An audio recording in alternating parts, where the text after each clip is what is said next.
Renouveau, renaissance, appelez ça comme vous voulez, mais c'est exactement ce qu'est en train de vivre la marque Volvo. Le Suédois, qui est désormais alimenté par des crédits chinois, a repris son indépendance, une indépendance dont le XC90 est le premier représentant, et surtout d'un point de vue technique.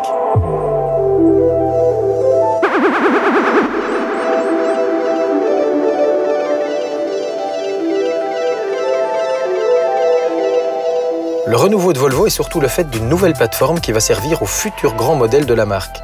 Cette volonté de rationaliser se retrouve aussi sous le capot où toutes les mécaniques sont désormais des 4 cylindres de 2 litres. Et ce n'est pas tout.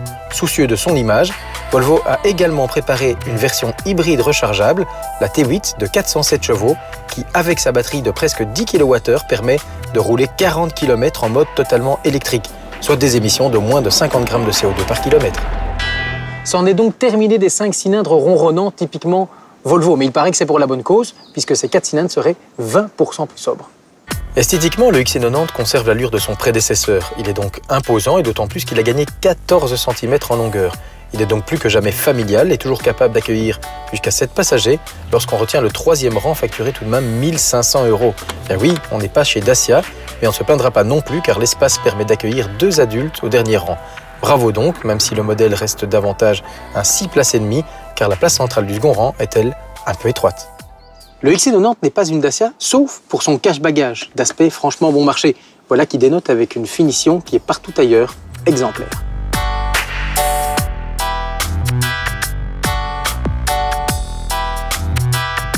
L'habitacle présente une interface originale avec un écran placé en mode portrait et dont les manipulations évoquent celle de la fameuse tablette frappée d'une pomme.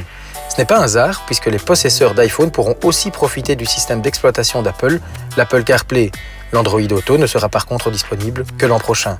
Avec son bouton unique et son écran capacitif, cette interface est en tout cas la mieux pensée du moment. Elle présente des menus clairs, intuitifs et une connectivité sans faille, même si à ce prix, la radio numérique DAB pourrait être montée de série. Réputation oblige, le grand SUV de Volvo est soigné sur le plan de la sécurité. La machine peut lire les panneaux, tenir sa trajectoire ou freiner en ville pour les piétons, mais aussi au croisement si elle détecte des véhicules venant latéralement. Bref, l'équipement est des plus complets, d'autant qu'on y trouve aussi l'alerte de trafic en approche et un système d'appel de secours.